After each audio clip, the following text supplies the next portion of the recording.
Ma, alam mo na yun. Maraming salamat, ma. Kasi hindi mo kami pinabayaan.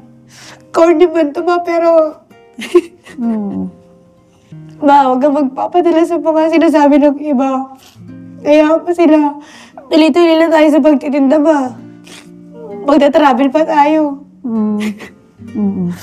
Ibibili kita ng bahay, pakitay mo lang. Alam mo, naniniwala ako one day magagawa mo yun. One day. Sana ka po. Magagawa mo yun. Ipapakita mo na sa amin yung bahay na nabili mo para sa nanay mo.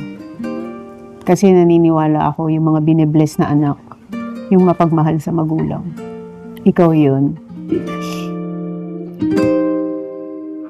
Isa rin naman po ako sa mga kabataan na gustong umasenso sa buhay.